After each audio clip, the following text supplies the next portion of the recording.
a minha parte da herança. Mas já que o senhor morreu, dá para mim a minha parte, que eu quero ir embora. Quem sabe o pai ou a mãe disseram: filho, mas o que está errado aqui? O que existe de ruim aqui na casa do seu pai? O que te cansa? O que te fatiga? O que te traz tristeza? Que a gente vai tentar corrigir isso. Ah, pai, não adianta, eu já pensei, eu quero mesmo ir para longe, eu quero conhecer outras pessoas. Mas filho, você nem sabe o que tem lá. O que você vai ter, ou o que você vai ver tão diferente? Sua vida não é cheia de alegria, de satisfação em todos os aspectos. Rapaz, não adianta, eu quero mesmo ir embora. E sabe que para um pai arrumar dinheiro assim, um fazendeiro, não era fácil. Ele tinha que sair vendendo animais, vendendo parte da terra, vendendo a reserva da plantação. E às vezes um preço muito mais em conta, para que pudesse fazer negócio rápido, mas ele fez. E ele partiu, ele queria liberdade. Ele arruma a sua malinha, põe lá os seus pertences, põe lá a sua liberdade e sai. E o pai diz para ele, talvez: filho, Deus te acompanhe, Deus te abençoe, tenha juízo, filho, mas quando você quiser, volta para casa. E ele não deu muita atenção e foi todo feliz. Agora o caminho era amplo, era livre, era maravilhoso, assim pensava ele. E ele diz aqui, Jesus disse que ele foi para um lugar bem distante. Ele queria distância daquele lar, daquela família, daquele pai, daquela mãe, daquele irmão, daqueles companheiros, e foi embora. E ele foi para as luzes, ele foi para a alegria do mundo, ele foi para os prazeres, ele conheceu mulheres, aqui diz isso, conheceu música, conheceu bebidas, arrumou um monte de amigos, enquanto o dinheiro durou. Queridos, nesse mundo, tudo aquilo que não é alicerçado em Deus não dura.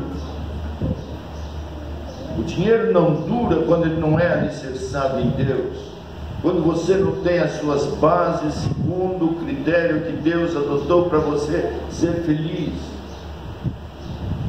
A saúde não dura quando você não tem os seus princípios alicerçados na palavra de Deus.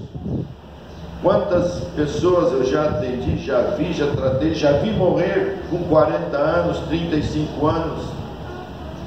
Eu atendo num determinado lugar que as pessoas vêm me procurando, dizendo: doutor, por favor, peça os exames para mim. Mas que exame que você está preocupado? Ah, eu queria fazer exame de AIDS, de hepatite B, de hepatite C, de sífilis. Mas como? Você não sabe como se proteger numa situação dessa? Como evitar isso? A gente é desmiolado. E aí vem os exames, tudo alterado, arrebentado, como a gente diz. 19 anos, 20 anos, homens, mulheres. Saúde não dura. O amor não dura quando ele não é alicerçado nos princípios da palavra de Deus. E esse moço pôde provar que o dinheiro não dura quando ele não é alicerçado em Deus. E a Bíblia me diz aqui na história de Jesus que o dinheiro acabou, veio uma grande seca e ele ficou cuidando de porcos, morrendo de fome, porque ele não tinha nada que comer a não ser a comida dos porcos. Agora veja para quem é que Jesus estava dizendo essa história, esta parábola. Para os chefes espirituais da época, para os homens de grande valor social, ou de proeminência social, para as pessoas mais simples, para as pessoas doentes, pecadores. E ele estava querendo mostrar a eles que ele era o pai da história, porque servia para eles como serve para nós. E quem eram as pessoas que estavam ouvindo? Quem eram? Nos dias de hoje? Pastores. Falem alto. Quem eram as pessoas que estavam ouvindo, ou que estão ouvindo hoje? Pastores, né? Nós está fraco. Não é bem nós. Quem é? Eu.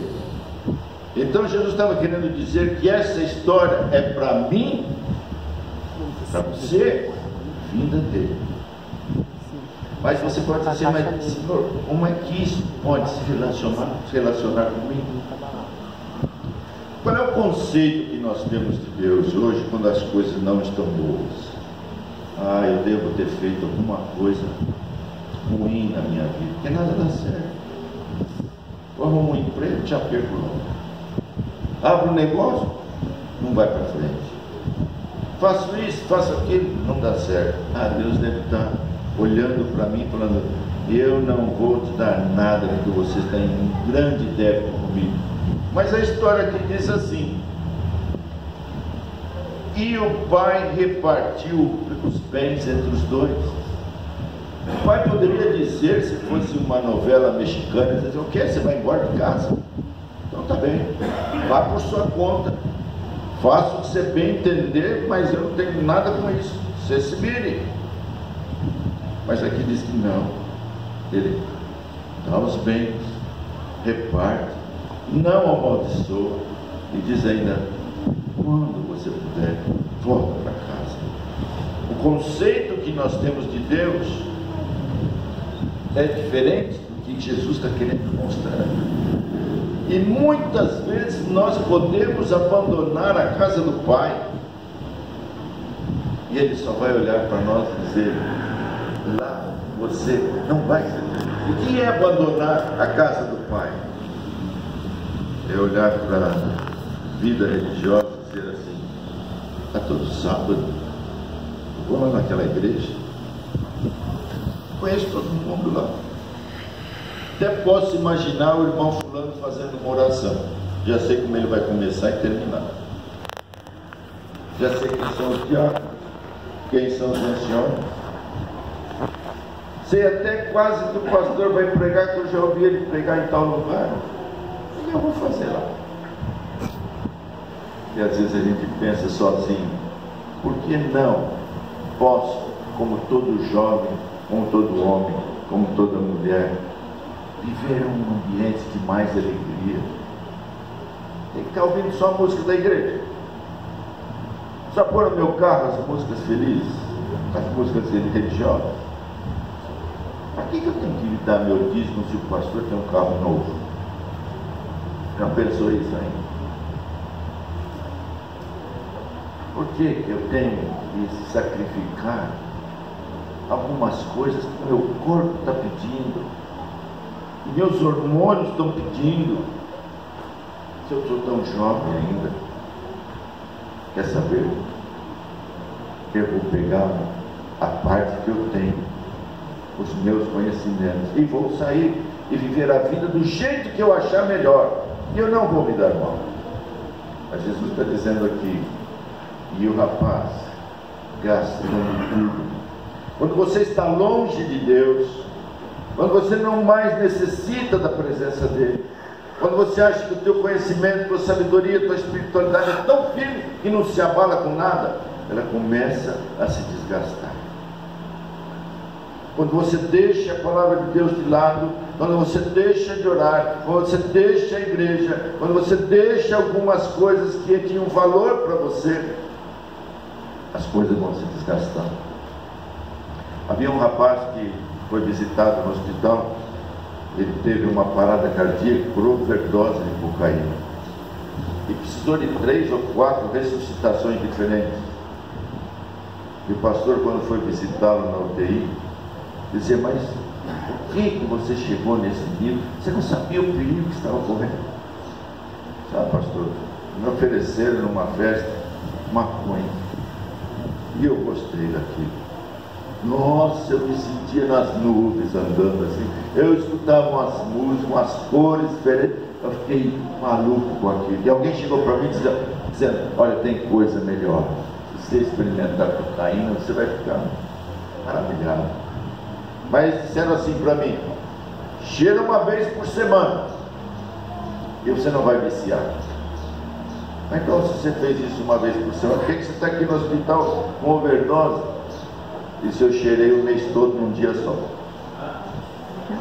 E quase morreu. Essas coisas acontecem quando nós, lentamente, vamos colocando no armário os nossos valores espirituais. E Jesus estava dizendo para eles ainda, e as pessoas ouvindo, as pessoas querendo saber como é que um filho perde a herança, vai e gasta tudo, e agora? Então Jesus disse, aquele moço, lá longe, versículo 17, sem ter nada nas mãos, sem comida, sem amigos, só lembranças, caindo em si, ele pensou, quantos trabalhadores na casa do meu pai tem muito mais do que eu? Caindo em si. Você já pensou o que é caindo em si? Caindo em si do jeito que Jesus quis colocar aqui, é quando você está na profundidade do desgaste físico, emocional, espiritual, você sente um impacto no teu coração, dizendo, não é isso que eu sonhei para você. Você fala, mas de onde vem esse pensamento? Por que eu estou pensando isso? Não é isso que alguém pensou para mim? É quando Deus bate no seu coração. Quando você está ali numa casa noturna, quando você está ali numa balada, quando você está ali na iminência de se provocar um adultério, na iminência de você usar drogas, na iminência de você beber, na iminência de você abandonar toda a tua vida espiritual, cansado da tua rotina, como assim pode se pensar, ele bate no teu coração, num clamor desesperado, dizendo, filho, não é isso que eu sonhei para você. E alguns podem dizer, não, isso deve ser bobagem, isso é coisa da minha cabeça. Mas alguns podem dizer, eu acho que eu vou voltar para meu pai e vou dizer para ele, pai, eu pequei contra o Senhor. Eu não sou digno de ser chamado mais cristão, porque o que eu fiz é muito feio. Então, se eu puder estar ali no cantinho da tua casa, no banquinho da tua igreja, ali naquele cantinho quieto, ninguém lembrando do meu nome, mas eu quero só estar ali. E se sobrar uma migalha de bênção que vem do púlpito, eu gostaria de receber.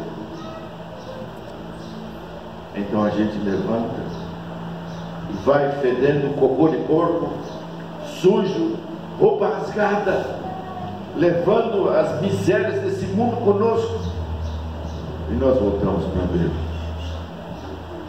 Então a gente começa a dizer, Deus, eu pequei contra o Senhor e não mereço ser chamado de seu filho. Não fala mais nada, você não precisa falar nada, eu sei onde você andou.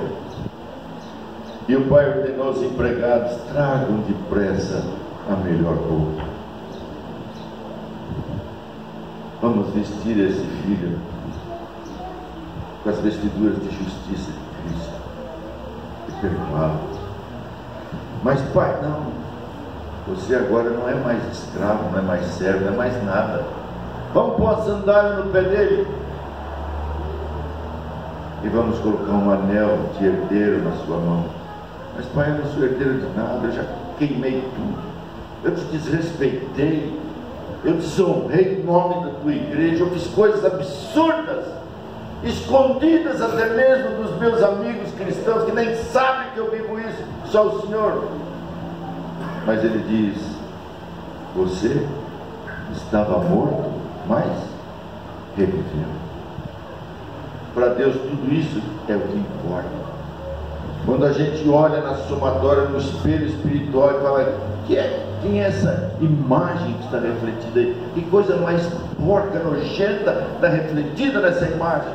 Deus olha para a imagem e diz, você é agora de novo um filho. Ah, queridos, quantos têm ido por esses caminhos do mundo para encontrar alegria, e muitos têm voltado. mas muitos nunca mais voltam. Alguns não têm nem ideia de que estão perdidos. Alguns dizem assim: olha, eu abandonei a casa do pai e estou ótimo, não tem nada ruim comigo.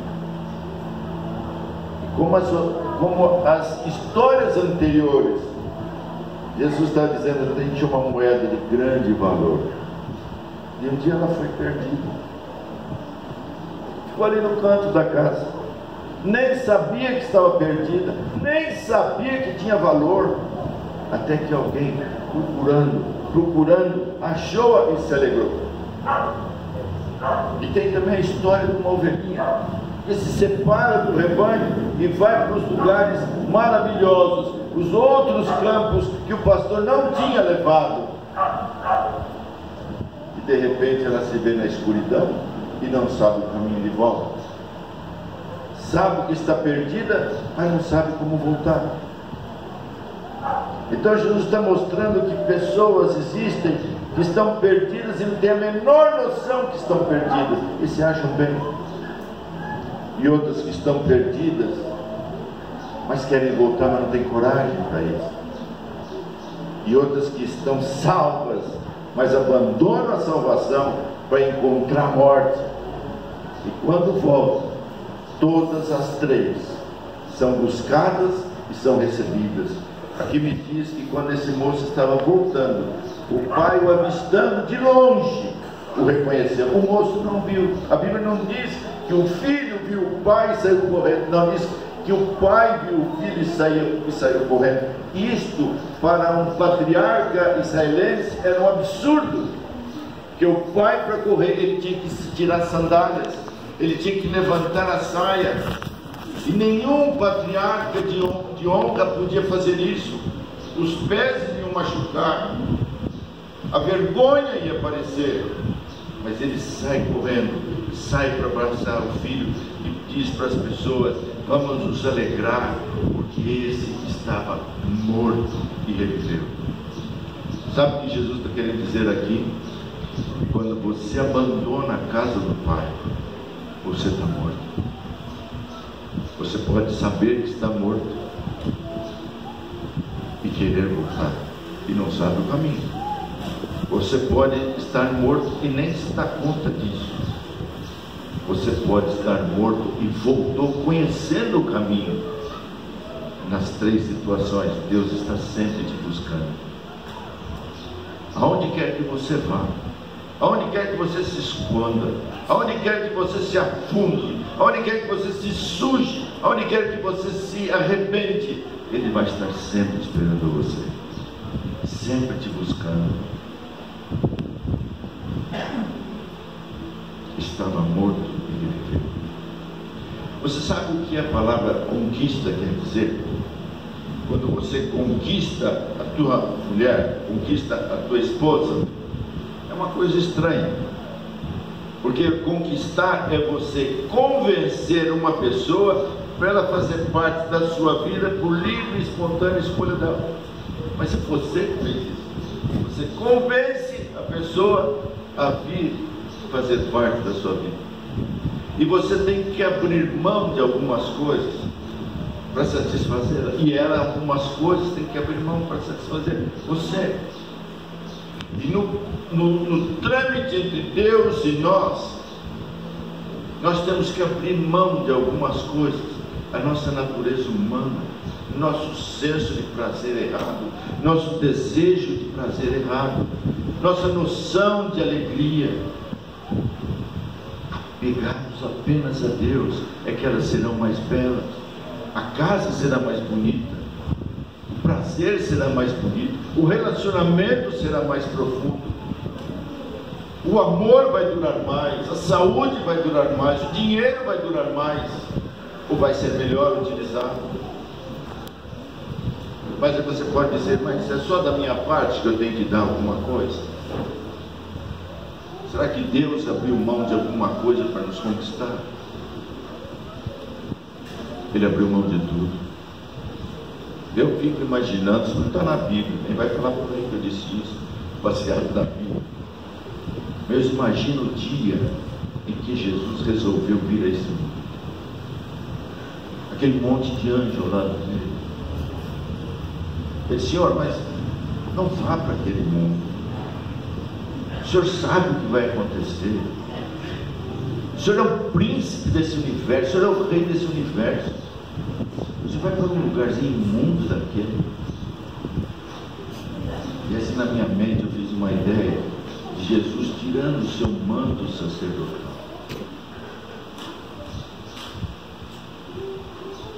e procurando ocultar a sua divindade, sem perdê-la, mas ocultando a sua divindade. E num processo que eu não imagino como foi isso, ele se transforma numa célula germinativa e vai lá dentro do útero de uma jovenzinha de 17 anos.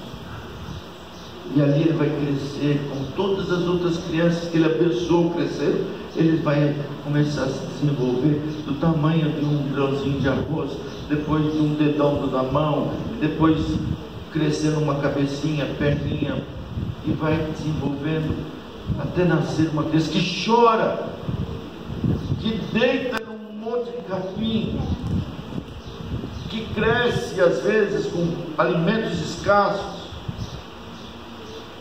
que é ridicularizado quando juvenil, ridicularizado quando era jovem, se torna um adulto e sai pregando, e depois morre numa cruz. E os anjos acompanham tudo isso. Você acha que ele não abriu mão de nada? Você pode até ter a liberdade de deixar a casa do Pai, mas você não tem a liberdade, você não tem a escolha de esquecer isso que Deus fez por você. Você pode até xingar a Deus, humilhá-lo, cuspir no seu rosto, falar palavrão para Deus, isso não vai ser novidade, porque já fizeram isso com Ele. Mas se você voltar para a casa do Pai, você terá sempre uma recepção de filho e nunca de escravo. Você entendeu isso hoje? Quando a situação ficar angustiosa para você,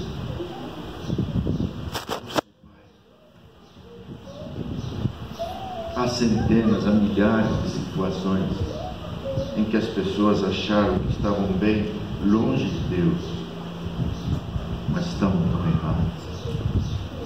Talvez hoje aqui exista alguém que se desviou de Deus e veio só com um invólucro de aparência de cristão, não aqui só, mas em todas as igrejas, só com aparência. Você deve ter ouvido notícias de homens brilhantes dentro da igreja que pregavam no púlpito e de noite adulteravam com credencial do pastor. Mas por causa disso, a obra deixa de ser de Deus? Nunca. A maravilhosa obra de Deus ainda está caindo algumas estrelas, mas ela continua ganhando outras estrelas. Outros que estavam perdidos, não sabiam que estavam perdidos, são ganhos para Deus. Amém. Outros que estavam perdidos, não sabiam como voltar para Deus, voltam para Deus. E outros que estavam salvos se perderam e voltaram para Deus. E alguns que foram embora e não vão voltar mais. Ou talvez volte.